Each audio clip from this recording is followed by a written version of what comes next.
Now, sa bawat sigalot o sa bawat away, lagi pong nangangailangan ng isang tagapamagitan.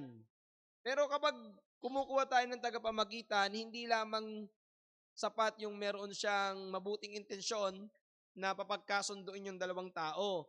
Kailangan itong magiging tagapamagitan na ito ay merong otoridad, may kredibilidad, at merong kakayanin na papag-isahin yung magkabilang panig na nag-aaway.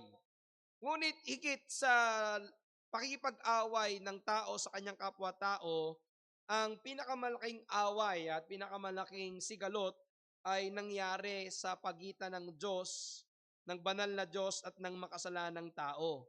So dahil sa kasalanan, tayo ay nahiwalay sa Diyos at dahil dito ay hindi tayo tuwiran na makalalapit sa Diyos sa magitan ng ating sariling sarili. Kaya dito, makikita natin yung pangailangan ng isang tagapamagitan. Pero hindi po pwede yung basta tagapamagitan. Ang kailangan na isang perpektong tagapamagitan, isang tunay na Diyos, at isang tunay na tao. Isang tagapamagitan na kayang hawakan ang kamay ng Diyos at hawakan ang kamay ng tao at pag-isahin muli.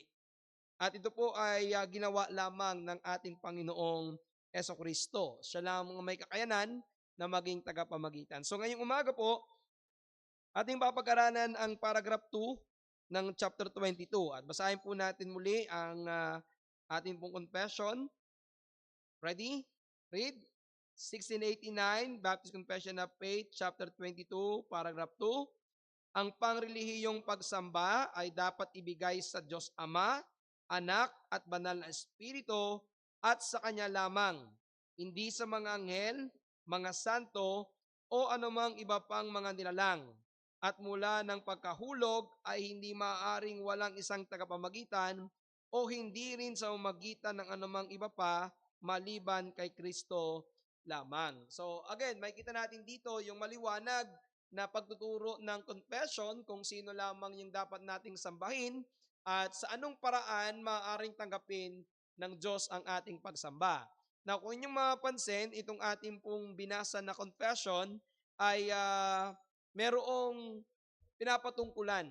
Ibig sabihin, nung sinulat po itong confession na ito ay maliwanag na pagtuturo ng mga reformers laban sa namamayagpag na doktrina ng Roman Catholic Church na nagsimula noong Middle Ages, kung saan ay nagkaroon sila ng tahasang pagtuturo na pwede silang manalangin sa mga santo, pwede na lang gamitin bilang anyo ng larawan or parang simbolo ng Diyos ang mga relics ng mga santo at gayon din ay binibigyan nila ng mataas na pagpapahalaga ang pamamagitan ng pari bilang tagapamagitan sa pagitan ng Diyos at ng tao. So, in mind ng mga framers ng 1689, ang kanilang gustong itama dito ay ang mga maling paniniwala ng Roman Catholic Church. So, meron pong dalawang bagay tayong titingnan dito. Una, yung pagsamba ay sa Diyos lamang. At pangalawa, ang tanging tagapamagitan ay ang Panginoong Kristo. Now, kapag binalikan natin in the Old Testament at sa New Testament, makikita natin consistently at paulit-ulit na binabanggit ng banal na kasulatan na walang ibang Diyos na pwedeng sambahin kundi ang nag-iisang Diyos. Sa Exodus, sa Ten Commandments ng Panginoon, makikita natin sa Commandment 1 and 2 na hindi ka pwedeng sumamba sa ibang Diyos at hindi ka rin pwedeng gumawa ng ibang paraan para sambahin ang Diyos. Hindi sa pamagitan ng imahe, hindi sa pamamagitan ng anumang imbensyon ng tao. At ito po ay nagpapatuloy maging sa bagong tipan. Makikita natin ito sa tagpo sa pagitan ng Panginoong Yesus at ni Satanas kung saan at sinusubukan na tuksuhin ni Satanas na magkasala ang ating Diyos at ganito yung kanyang sinabi. In Matthew chapter 4, verse 8 to 10. Muling dinala siya ng Diablo sa isang bundok na lubang mataas at ipinamalas sa kanya ang lahat ng kaharian sa sanlibutan at ang kaluwalhatian nila. At sinabi niya sa kaniya, sa Panginoong Yesus, lahat ng mga bagay na ito ay ibibigay ko sa iyo kung ikaw ay magpapatrepa at sasambahin mo ako. Nang magkagay sinabi sa kanya ni Jesus, "Pumayo ka, Satanas, sapagkat nasusulat, sa Panginoon mong Diyos sasamba ka at siya lamang ang iyong paglilingkuran." So ito ay isang nagpapatuloy na katuruan na ang pagsamba ay hindi dapat ibigay sa kahit sino, kahit kay Satanas, hindi siya nararapat sambahin. Ang pagsamba ay nararapat na ibigay sa Diyos lamang. Kaya paalala sa atin na idolatria o pagsamba sa Diyos-Diyosan, ang anumang pagsamba sa anumang nilalang, maging ito man ay anghel, tao, o mga bagay. So yung pagkakaroon natin ng mga imahen, yung pagkakaroon natin ng mga rebulto na bilang sabihin natin, gaya ng pag-aral natin, hindi na sinasabi ng Roman Catholic Church, hindi naman namin talaga sinasamba yung mga rebulto. Yan ay larawan lamang. Pero yan mismo, pinaliwanag ko sa inyo, ang ipinapatungkol ng ikalawang utos na hindi ka pwedeng gumawa ng kahit anumang larawan na inanyuan para magrepresenta sa Diyos. Hindi mo pwedeng sambahin ng Diyos sa pamamagitan ng mga inanyuang larawan. At ito yung nangyayari dahil sa pagbagsak ng tao sa kasalanan, ang tao ay nagkaroon ng mga Diyos-Diyosan sa kanilang puso. At ang tao ay palaging gumagawa ng paraan upang makahanap ng sasambahin.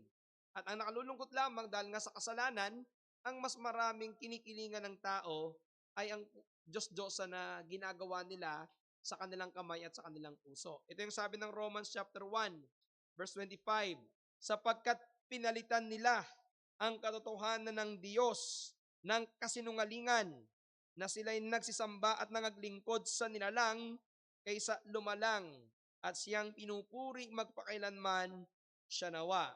So ang nangyari, yung mga tao dahil nga sa pagbagsak sa kasalanan ay nagkaroon ng paghahangad na sambahin ang nilalang kaysa lumalang. Sabi ni Herman Bavinck sa Reformed Dogmatics, ang pangrelihiyong pagsamba ay nararapat lamang sa Diyos. Ang pagsamba sa alinmang nilalang ay idolatria. So ang ibig sabihin lamang, nililiwanag sa atin na hindi tayo pwedeng sumamba sa kahit anong nilalang, hindi tayo pwedeng magbigay ng puri sa kahit sinong tao, hindi tayo pwedeng magbigay galang sa kahit sinong tao sa mundong ito. So ano yung pagbulayan natin? Sa kasulatan, kapag tinangka ng mga tao na sumamba sa mga anghel, agad nila itong pinipigilan. In Revelation chapter 19, verse 10, hindi pwedeng sambahin ang mga anghel. Ganon din, nang tangkaing sambahin ng mga hintil.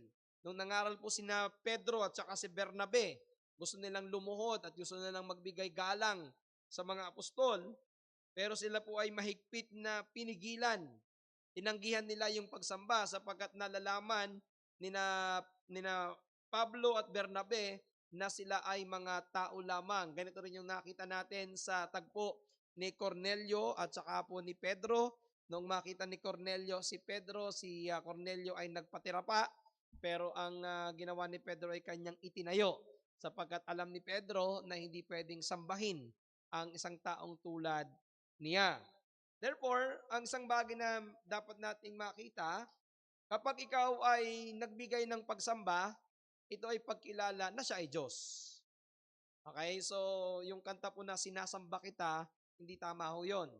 Dahil pag sinamba mo ang iyong minamahal, eh ginagawa mo na siyang Diyos-Diyosan. So ang pagsamba ay ibinibigay lamang sa Diyos. Now, mahalaga po yun na maintindihan natin kasi bakit? Ang pagtanggap ng pagsamba ay isa sa patunay ng pagka-Diyos. Kaya yung anghel, yung mga tao, hindi nila tinanggap ang pagsamba ng tao sapagkat hindi sila Diyos. Pero, makikita natin sa banal na kasulatan in Matthew chapter 14, verse 33, ay tinanggap ng Panginoong Yesus ang pagsamba ng mga alagad. Nung sila ay nandoon po sa barko, nagpatira pa ang mga tao, ang mga alagad, at sinamba nila ang Panginoong Kristo. Now, kapag atin pong inanalyze yung kwento dito, Makikita nyo dito na hindi sila pinigilan ni Kristo. Hindi sinabi sa kanila ni Kristo na tumayo kayo, huwag niyo akong sambahin, ako ay tao lamang. Hindi ganun ang kanyang ginawa. Ang ginawa dito ng Panginoong Yesus ay tinanggap niya. Hindi niya pinigilan ang kanilang pagsamba na gaya ng ginawa ng mga anghel at ginawa ng mga apostol. So ano po yung katotohanan na makikita natin dito? Ang pagsamba na inialay ng mga alagad na ito sa Panginoong Yesus ay tinanggap niya sapagkat siya ay tunay na Diyos. Therefore, ang pagsamba ay iniaalay kanino lamang? Sa Diyos. At ayon sa ating confession, ang Diyos na ating sinasamba ay merong tatlong persona. Diyos Ama, Diyos Anak, at Diyos Banal na Espiritu. Dapat sambahin natin ang Diyos na may tatlong persona. Hindi lang natin sasambahin ng Ama, hindi lang natin i-isolate na sambahin ng Anak, hindi natin i-isolate na sambahin ang Banal na Espiritu. Sasambahin natin ang Diyos sa kanyang Trinidad. Kapag sinasamba natin ang Diyos, sinasamba natin ang Trinidad ng Diyos. Kaya tandaan natin, lahat ng tatlong persona ay dapat sambahin at na magkakapantay at walang hanggan. Wala tayong itataas, wala tayong ibababa. Nung minsan, nag-uusap kami, pinag-uusapan namin, kapag tayo pumunta sa langit, sino kaya ang ating makikita? Kung ang Diyos ay meron tatlong persona, sino kaya ang ating makikita? May mga nagsasabi na ang Ama daw ay nasa gitna, ang Anak ay nasa kanan, ang Espiritu ay nasa kaliwa. Hindi ho ganon. Iisa lamang po makikita nating nakaupo sa trono at yun ay si Kristo. Sapagkat si Kristo ay ang ebidensya o yung katunayan ng Diyos na hindi nakikita. The glory of the Trinity ay nagre-reflect kay Christ. Kaya sa langit, ang ating makikita ay si Kristo na nakaupo sa trono, siya yung kumakatawan sa tatlong persona ng Diyos. Sa Kanya makikita yung tatlong persona ng Diyos. Now, ang tanong, paano tayo sasamba sa Diyos? Ang sagot, sa pamamagitan ng tagapamagitan. So, ang ibig sabihin, hindi lang pala kailangan ang tagapamagitan para sa panalangin.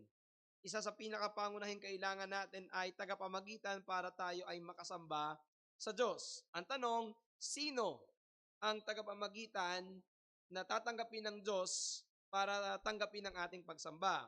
Ang sagot, si Kristo. Ano yung naging problema?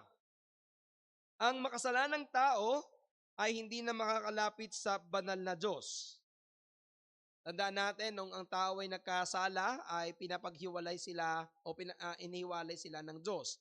Pinalayas ng Diyos sina Eva at si Adan sa hardin dahil sa kanilang kasalanan at simula noon, ang tao ay nalayo na sa Diyos. At kahit tayo ay mga mananampalataya na, dahil tayo ay meron pa ring impluwensya ng kasalanan, hindi natin kayang lumapit sa Diyos sa ating personal na katwiran. Ang kabanalan ng Diyos ay dalisay.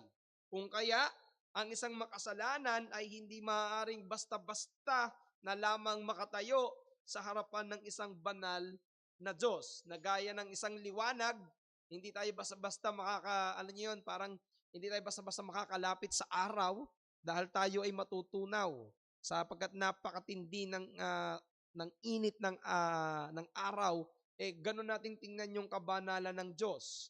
Hindi tayo makakalapit sa Diyos sa ating personal na kakayanan. Kailangan natin ng tagapamagitan para tayo ay makalapit sa Diyos na banal. At anong kailangan natin? Tagapamagitan. Ano bang ibig sabihin ng tagapamagitan? Isang taong namamagitan sa dalawang magkalabang panig upang sila ay mapagkasundo. Now, sino yung pwedeng tagapamagitan lamang natin? Maliwanag po yan sa banal na kasulatan. Unang Timoteo chapter 2 verse 5, sapagkat may isang Diyos at may isang tagapamagitan sa Diyos at sa tao, ang taong si Kristo Jesus. In John chapter 14 verse 6, ako ang daan at ang katotohanan at ang buhay. Sino man ay hindi makaparoroon sa Ama, kundi sa pamamagitan ko. So, ang punto dito, tanging ang Panginoong Kristo lamang. Wala nang iba. Walang pwedeng idagdag. Walang pwedeng ibawas kay Kristo. Siya lamang ang maaaring maging tagapamagitan sapagkat siya lamang, gaya na sinabi natin, ang tunay na Diyos na kayang hawakan ang kamay ng Diyos at tunay na tao na kayang hawakan ang kamay ng tao at papagdikitin ang kamay na ito, papagkasunduin ang kamay na ito. Walang sino man ang may kakayanan na gawin ito. At paano to ginawa ni Kristo? Sa krus, inalis niya ang puot ng Diyos laban sa mga mananampalataya at binayaran niya ang kanilang mga kasalanan. Dahil kay Kristo, ang mananampalataya ay maaari nang lumapit sa Diyos ng may banal na katapangan. Ang ibig sabihin, ang tanging dahilan kung bakit ang isang taong makasalanan ay maaaring makaharap sa Diyos ng merong kabanalan ay sa pamagitan ng ating Panginoong Kristo. Sa pamamagitan ng kanyang pamamagitan, tayo ay makalalapit sa Diyos. So, ano yung mahalagang paalala sa atin? Ano yung importanteng kailangan nating malaala o maintindihan dito sa paksang ito? Ito po yon. Ang bawat relihiyon na tumatanggi sa ganap at natatanging pamamagitan ng anak ay isang huwad na relihiyon. Now, sabihin natin, para bang napaka-harsh naman ito. Para bang napaka-damot naman. Alam nyo, ito yung magiging tugon ng marami kapag narinig nila itong pahayag na ito. Na ang anumang relihiyon na tumatanggi sa ganap na pamamagitan ni Kristo ay may tuturing natin na bulaan o isang huwad na relihiyon. At ito po mga kapatid ang naghihiwalay sa atin bilang Kristiyano sa ibang mga relihiyon. This is what makes Christianity unique and special because of our claim na tanging si Kristo lamang ang pupwedeng mamagitan sa Diyos para sa tao. Wala nang iba. We deny, we do not believe, we do not accept na merong iba pa na pwedeng maging tagapamagitan sa Diyos maliban kay Kristo lamang. At makikita natin kapag inaral natin ang iba't ibang relihiyon sa kasaysayan ng mundo at maging sa present religion, maraming maling relihiyon ang nagtangkang magdagdag ng ibang tagapamagitan katuwang ni Kristo o kapalit ni Kristo.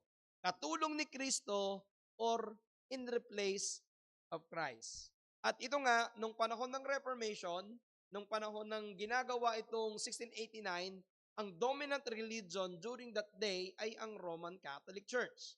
At dahil po ang Roman Catholic Church ay mayroong mga doktrina na nagdadagdag kay Kristo o pumapalit kay Kristo bilang tagapamagitan, ito po yung tinutulan. Ito yung binabangga ng mga reformers. Kaya sabi ni John Calvin, sapagkat may isang tagapamagitan sa pagitan ng Diyos at ng mga tao, ang taong si Kristo Jesus.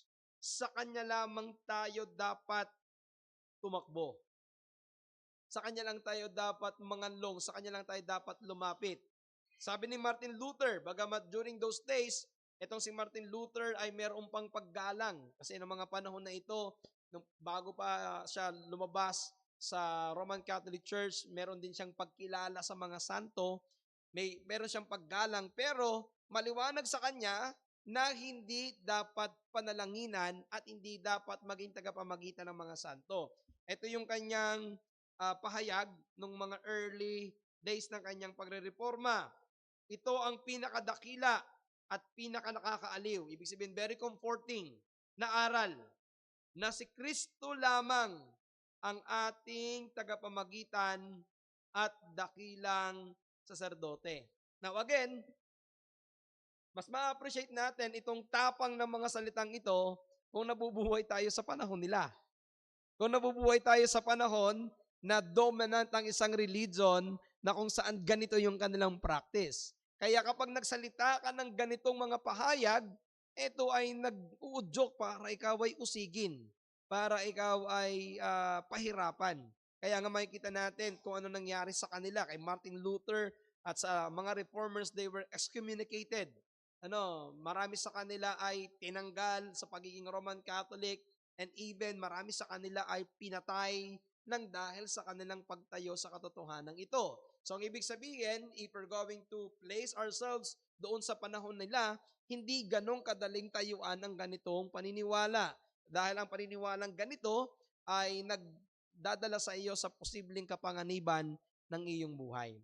Pero ito yung kahanga-hanga sa panahon ng Reformation.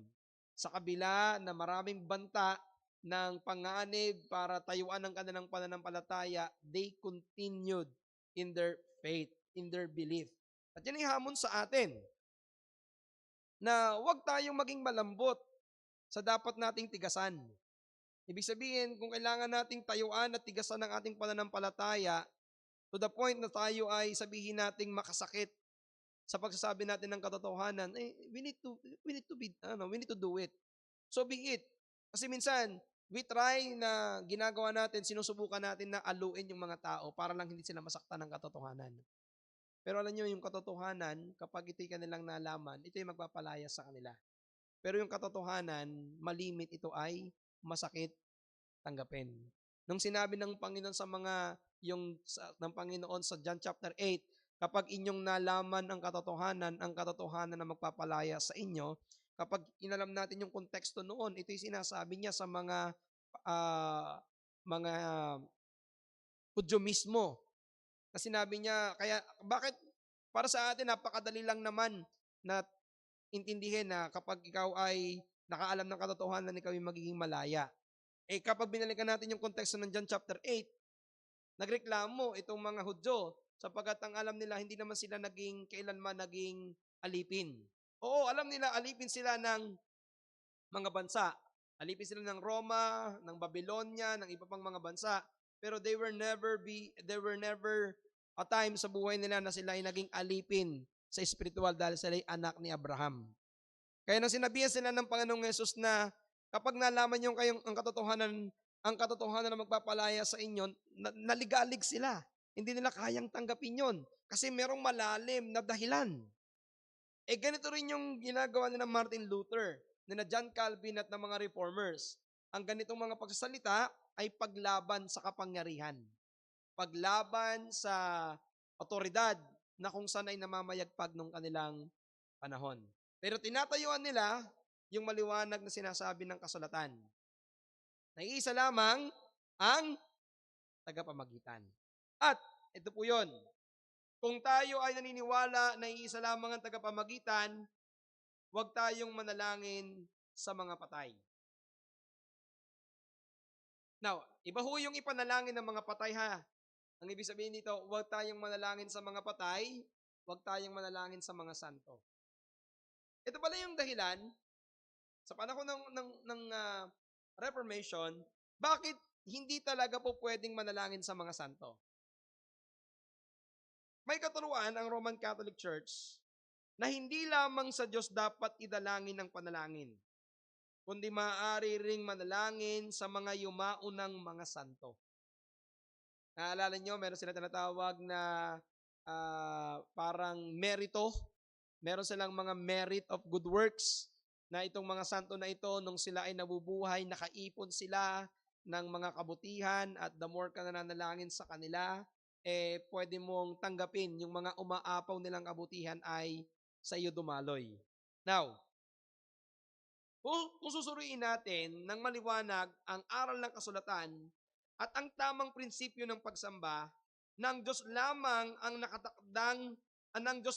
nagtakda kung paano siya dapat sambahin, wala tayong makikitang kahit anong utos o kahit ni isang halimbawa sa Biblia na tayo ay pwedeng manalangin o ang isang taong yumao na ay pwedeng mamagitan sa isang kapatid sa pananampalataya. So yung pinapaalala ho natin mga kapatid, katulad niyan, meron tayong mga namatay na mga miyembro. Sana lang wala sa inyo ni minsan na nag-attempt na tulungan mo naman kami. Yan, may mga namatayan tayo mga kapatid, sana wag lalabas sa bibig ninyo, gabayan nyo naman kami.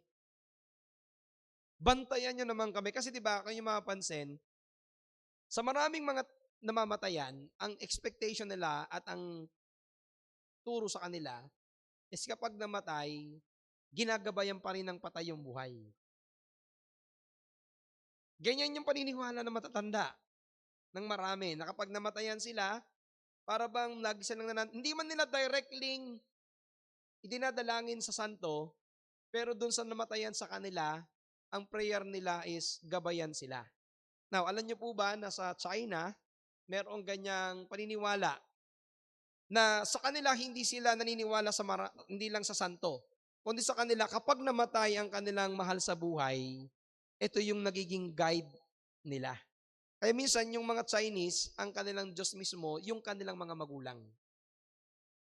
Yung mga yumao nilang mahal sa buhay. At yun ang iniisip nila na gumagabay sa kanila. Kaya may mga pagkakataon na nanalangin sila sa mga ancestor nila. Mga namatay nilang yumao.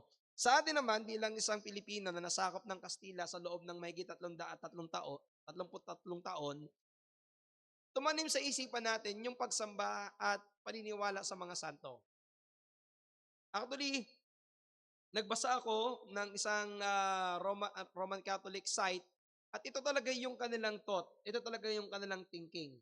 Now, para mas maging effective ang iyong panalangin, ganito, kailangan kilala mo yung mga santo. Alam mo kung ano yung kanilang expertise. Alam mo kung saan kung saan ka dapat manalangin para sa kanila. Kapag may sakit ka, kapag may problema ka, I think merong gagawing santo ng mga computer. Isang kabataan na namatay, gagawing santo ng mga computer, ng mga electronics. Diba? Now, wala po tayong kahit anong talata mga kapatid. Kaya wag nating ipilit na manalangin sa mga santo kasi wala kahit isang talata na pwedeng gamitin para dito. Now, sa Roman Catholic, meron silang isang talata na pinipilit nilang gamitin para ito ay ipakahulugan na yung mga santo sa langit ay nakakaalam ng ating mga panalangin. Alam niyo kung anong talata yon? Revelation chapter 5, verse 8. Tingnan niyo po, Revelation chapter 5, verse 8. Sabi po ng Pahayag chapter 5, verse 8. At pagkakuha niya ng aklat, ang apat na nilalang na buhay at ang 24 na matatanda ay nagpatira pa sa harapan ng kordero na ang bawat isa'y may alpa at mga mangkok na ginto na puno ng kamangyan na siyang may panalangin ng mga banal. So yun daw pong 24 na nagpatira pa dito na matatanda ang mga santo. Kaya yung mga santo daw na ito, ang siyang merong kaalaman sa mga panalangin ng mga banal. So that's how they interpret it. Pero, paano ba dapat tingnan po ito? Again, ang pagkapaliwanag ng Biblia ay hindi base lamang sa isang talata. Ito'y dapat nating tingnan ayon sa konteksto at tingnan natin yung mga nauna at yung mga nasa ilalim na talata. Now, paano natin makikita na hindi ito tumutukoy sa mga santo? Bagkus ito'y tumutukoy sa ibang nilalang ng Diyos. Sa chapter 5, verse 9, makikita nyo dito na ang tinutukoy dito ay hindi yung mga santo. Ang tinutukoy dito ay ang mga anghel. Yung 24 na matatanda dito ay tumutukoy sa mga anghel na kinatawan sa bayan ng Diyos. At ang dahilan para masabi natin iti tumutukoy sa mga anghel, makikita nyo dito sa verse 9, na ang awit ng pagtubos ay ipinatungkol nila sa sila. Ibig sabihin, sa mga tao. At hindi nila sinabing kami. Bakit? Kasi ang mga anghel ay hindi kasama sa tinubos. Kaya yung Song of Redemption ay para lamang sa mga tao. So yung tinutukoy dito na 24 ay hindi mga santo, kundi mga anghel. At ito pa, kahit pa ipagpalagay na nalalaman ng mga nila yung panalangin ng mga mananampalataya, hindi ito nagbibigay pahintulot o utos na manalangin sa kanila. Na kahit sabihin na natin na alam ng mga anghel yung panalangin natin, hindi nangangahulugan na pwede tayong manalangin sa mga anghel. Walang command sa scripture na tayo ay manalangin sa sino mang anghel ng Diyos. So ano yung maling paghahambing din na ginagamit ng Roman Catholic with regards dito sa pananalangin sa mga santo? At ito po yung research ko rin at nakita ko rin sa isang Roman Catholic page. Sinasabi ng ilan na ang paghingi daw ng panalangin sa mga santo ay parang paghingi lamang ng panalangin sa kapatid o kaibigan dito sa lupa. This is how they kumbaga yung kanilang comparison. Alam nyo, ganito naman yan, kapag nananalangin ka sa mga santo, para din yung panalangin sa mga kapatid mo na nandito sa lupa. Ang kaibahan nga lamang, itong mga kapatid mong ito, patay na. Now, paano natin ipapaliwanag? Una, ang hinihinga natin ng panalangin dito sa lupa, buhay pa. So, pwede ba tayong humingi ng prayer para sa kapatid natin sa Panginoon? Yes. Pwede ka bang humingi ng prayer sa mga santong buhay? Oo. Sa mga santong buhay, oo, pwede kang humingi ng panalangin. 'Di ba? Mga santo na, mga banal na, yung mga Kristiyano. So kaya nga meron tayong prayer meeting. We can pray together. We ask prayer requests so we can pray for one another. And there is a command in the scripture to pray for one another. Pero, ang pwede lang manalangin sa kapwa kapatid ay sino? Buhay. Ang malinaw na iniutos sa atin, ipanalangin natin ang isa't isa. 2 Thessalonians chapter 1 verse 11 and chapter 3 verse 1, James chapter 5 verse 16, pray for one another. Now, walang talata sa banal na kasulatan ang susuporta at naguutos na pwede kang manalangin o pwede kang humingi ng tulong sa mga santong patay na. Now, ibig sabihin, you cannot ask prayer sa mga, sabihin natin, gamitin yung santo na tumutukoy sa mga mananampalataya. Hindi ka pwedeng humingi ng tulong sa mga kapatid na nating nauna sa atin. Hindi rin tayo pwedeng, ang Roman Catholic Church, ibig sabihin, hindi rin sila pwedeng humingi doon sa mga santong itinuturing nila para sa panalangin. Why? There is no such thing as commanded by the scripture. At kapag inanalyze din natin ang banal na kasulatan, ang pakikipag-ugnayan sa mga patay ay tahasang ipinagbabawal ng kasulatan sa lumang tipan. Kaya yung po mga espiritista na nakikipag-usap sa mga patay, ito po ay hindi utos ng Diyos at walang kalooban ng Diyos. Ito po ay matatagpuan natin sa Deuteronomy chapter 18, verse 10 to verse 12. Ito po ay nung panahong sinubukan ni Saul na kontakin ang namatay na si Samuel sa magitan ng espiritista at siya'y sinaway ng Panginoon. Now, ang tanong dito, kung hindi na po nakokontak ang patay, bakit nakontak po ng espiritista si Samuel?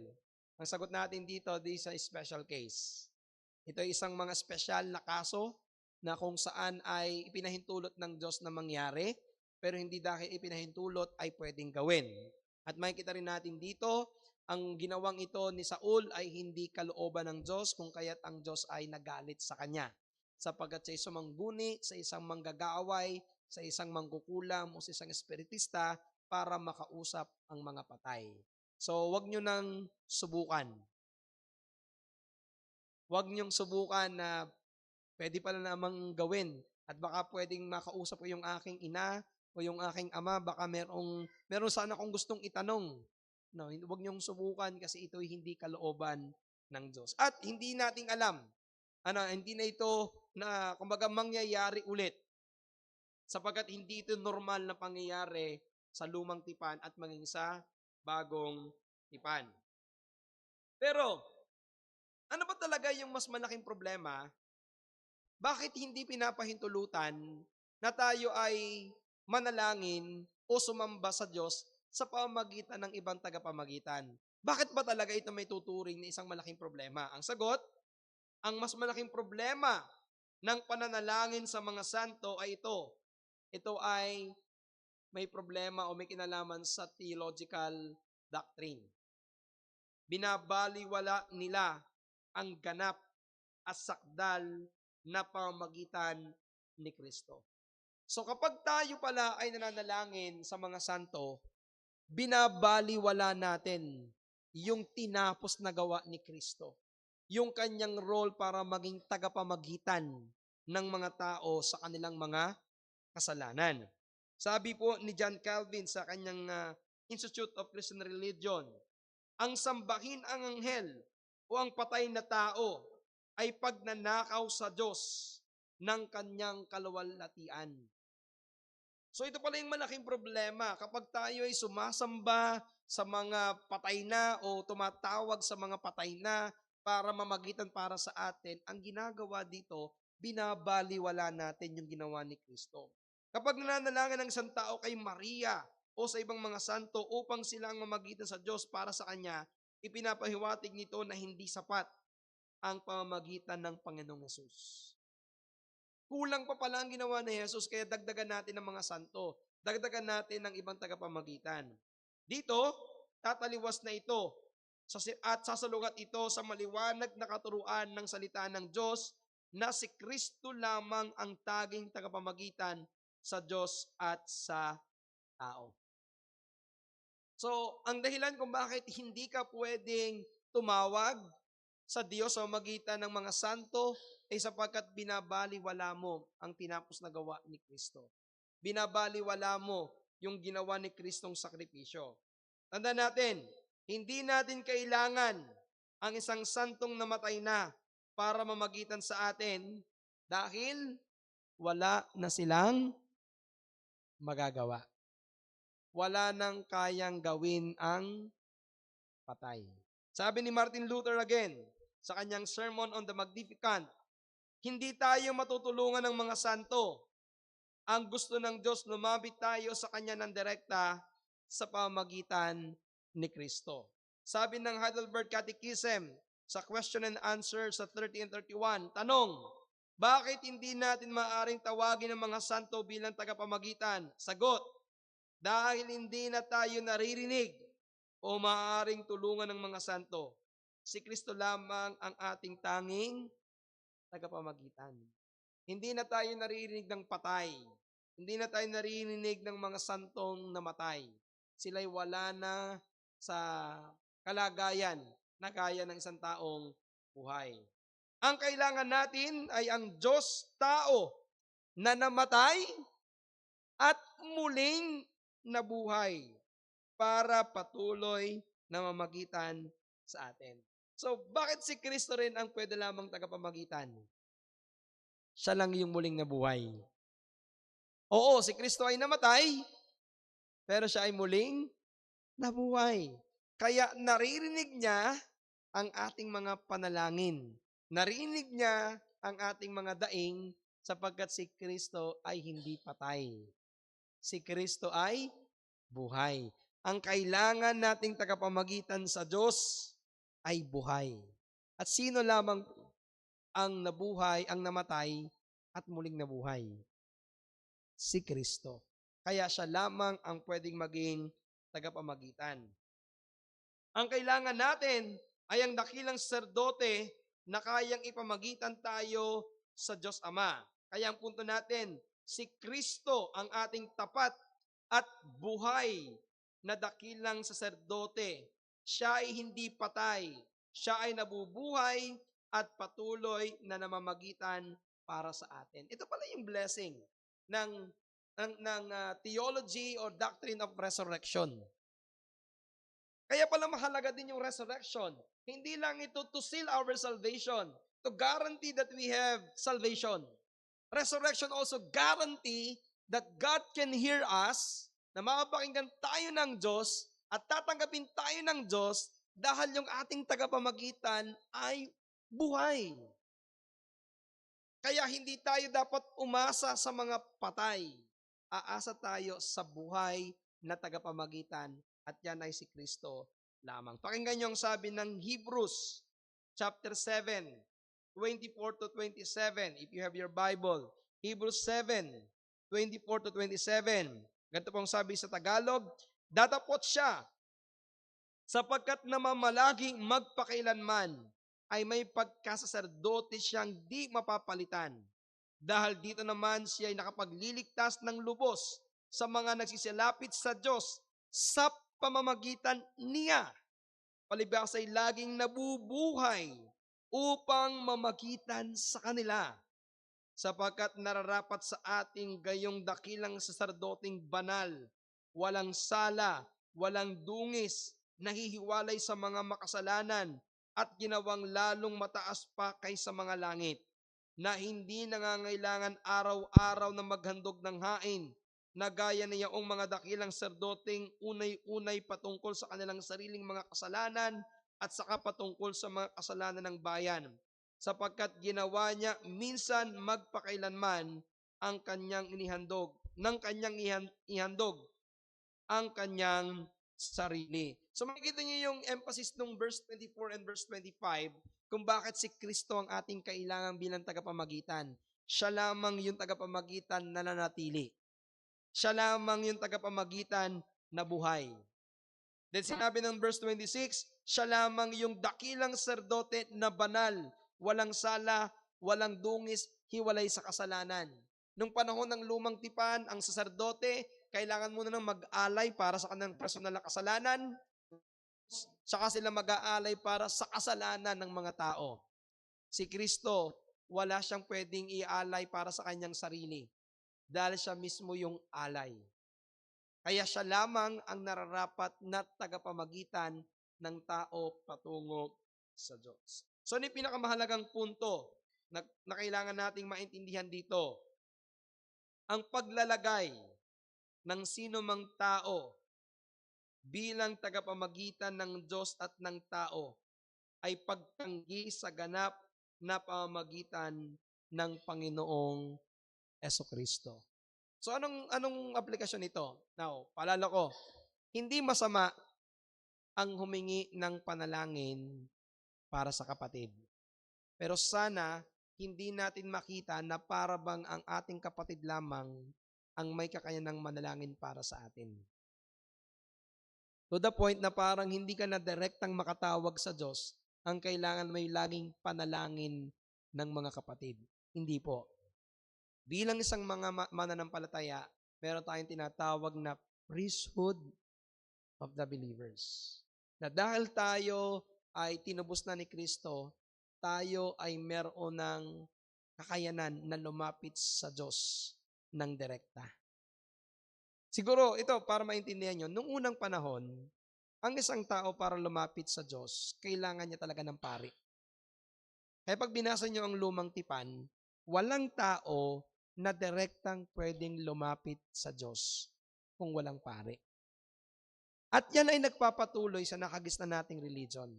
Hindi ko lang alam ngayon kung hanggang ngayon ay ganun pa rin kalimit at hindi na kasi ako nakakapasok ng simbahan ng Roman Catholic. Kung meron pa silang confession booth, meron pa ba? Nasimba pa kayo doon. Hindi na kasi ako nakakapasok matagal na. Di ba, sa isang bahagi ng simbahan, meron doong isang kwarto at meron doong confession booth at sasabihin mo ang lahat ng iyong mga kasalanan.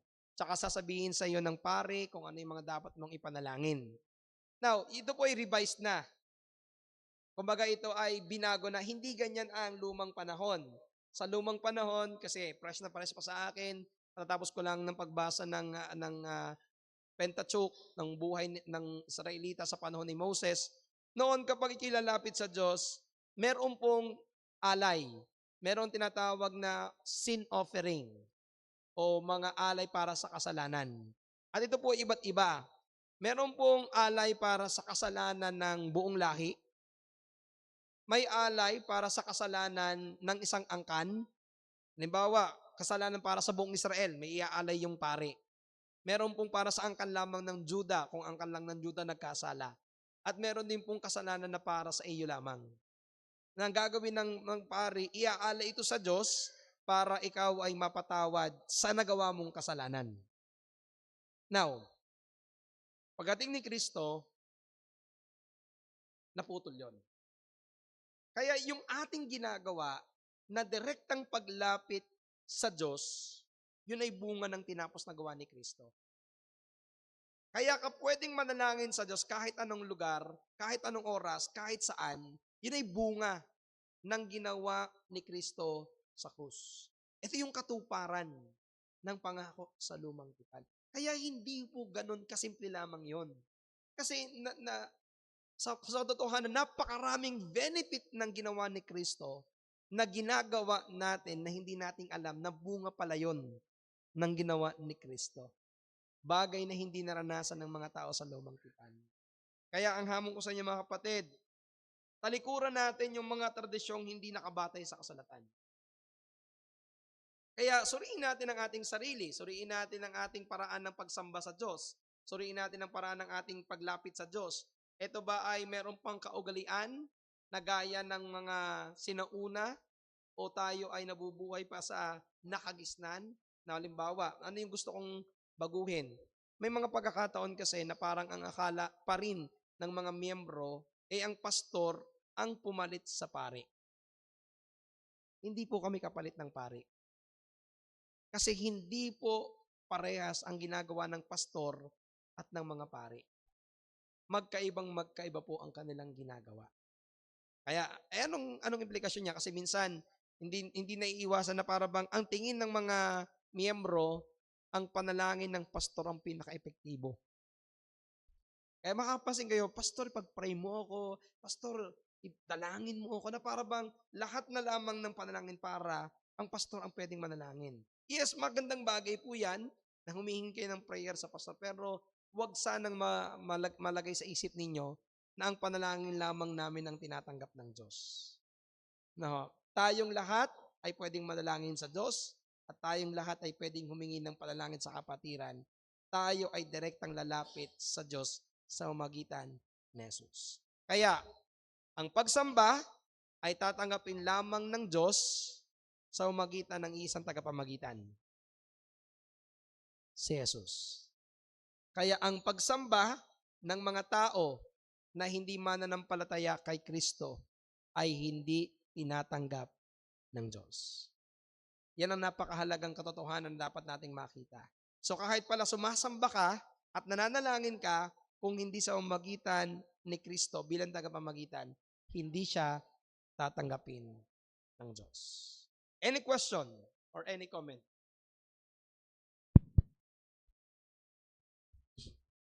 Sige po, Ate Puling.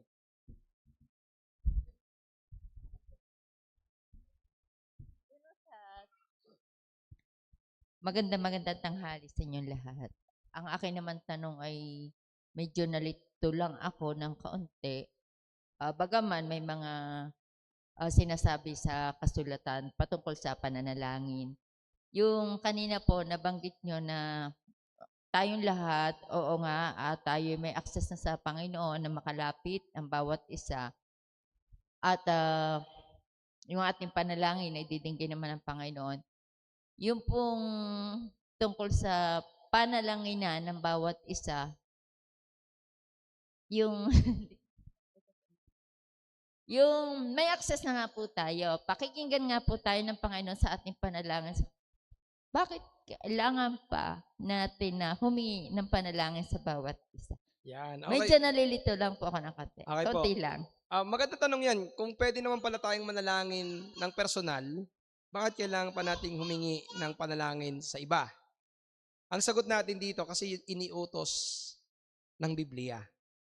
Sa binasa natin kanina, isa sa mga paraan ng biyaya para tayo lumago ay ang pananalangin. Okay? At ang panalangin na ito ay hindi lang panalangin individual. Makikita natin sa Acts chapter 2 na ang isang paraan para lumago ang iglesia at tumibay ng pagtitiwala sa Diyos, sila'y nagpanatiling matibay sa turo ng mga apostol, sa pagpuputol-putol ng tinapay, sa pagsasama-sama at saan? Sa pananalangin. Sa kasaysayan ng iglesia, every time na meron silang mabigat na suliranin, ang kanilang laging ginagawa ay pananalangin ng sama-sama. Direktang iniutos din ni Apostol Pablo sa kanyang mga sulat na ipanalangin ninyo ang bawat isa. So ang dahilan, Pastor, bakit kailangan nating ipanalangin ng bawat isa at tumingin ng panalangin sa bawat isa? Ito yung iniwang halimbawa at iniutos sa atin ng banal na kasulatan para tayo ay makapagpalakasan sa bawat isa.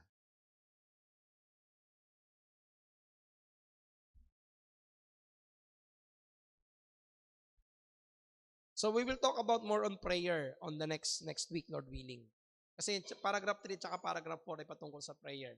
Kaya po inihiwalay ko yun kasi yun ay mas mahaba na usapin.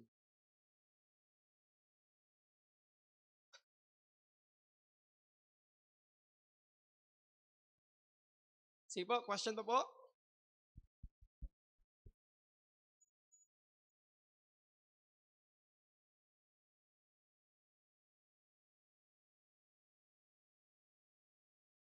Sige, Narel. Kala ko, tumas ka na kamay eh. Sige, question pa mga kapatid tungkol sa tagapamagitan. Sige, Nanay Nora. Tanghali po sa lahat. Ang akin ho'y hindi tanong, yun ay yung paniniwala ko na yun ang totoo. Kasi nung araw na ako'y wala pa dito sa ating relihiyon, ay pag, pag yung Lent season ay nadating ho yung sabi mga relics na galing sa Roma na yun daw ay relics ng mga santo at yun ho ay pinag-uubusan ng panahon. Yung magdamag na pinagpupuyatan ng mga miyembro. At ako'y isa sa mga napasama dito sa ganito. Pero sa totoo lang ho, ayun ay labag sa aking kalooban. Alam kong mali. Ano ho ang masasabi niyo tungkol dito? Anong ibig sabihin niyo doon? Ano po ang... Kasi nga po, pinag-uubusan nila ng panahon yung mga relics na nadating at halos ang kanilang financial na pag-aabuloy ay nandoon. Kung anong ibig sabihin, kung ano masasabi natin Opo. doon sa ganong practices. Opo. Una po, maliwanag yun po po. ay practice ng Roman Catholic. Apo. Na Masabi natin nangyayari. po, ang ganitong practice ay maliwanag na taliwas sa sinasabi ng kasulatan. Dahil nga po, una po, yan ay included sa ikalawang utos na huwag kang gagawa ng anumang larawang inanyuan, huwag mo silang sasambahin, huwag mo silang yuyukuran. Ang ibig sabihin nito ay huwag kang sumamba sa Diyos gamit ang mga rebulto bilang representasyon ng Diyos. Now, ito rin na makikita natin, dahil ito ay relics ng mga santo, kinikilala nila ito na mayroong kapangyarihan. Kaya nga po sila ay nag-aabuloy, yung iba ay nagpapahid pa ng mga panyo, okay? Doon sila nakatuon sa kanilang panalangin. So ito po ay may tuturing at tinuturing ng banal na kasulatan bilang isang kasalanan. Ang tawag natin dito ay idolatry or pagsamba sa mga Diyos-Diyosan. Ito ay pagbibigay ng galang, pagbibigay ng pagkilala sa hindi tunay na Diyos. At sa banal na kasulatan, ito ay maliwanag na kasalanan. So ito nga po yung bigat, katulad ng ating pinag-aralan kanina sa worship. Kapag ang isang simbahan ay hindi bukas sa kasulatan, hindi nila makikita yung mga mali nilang gawain. Tuloy, yung Bible study ko po kagabi lamang, ito yung isa sa mga pinag-uusapan niya namin, na sa kabila na maraming mga maling practices, patuloy pa rin silang nagbubulag-bulagan.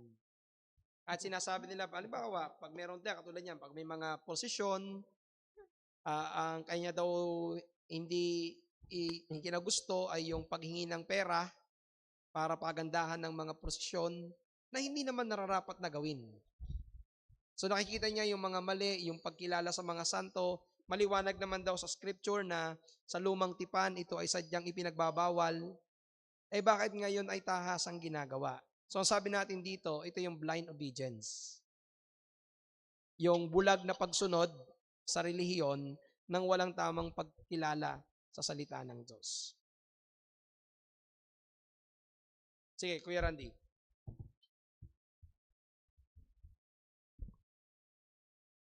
Magandang tanghali.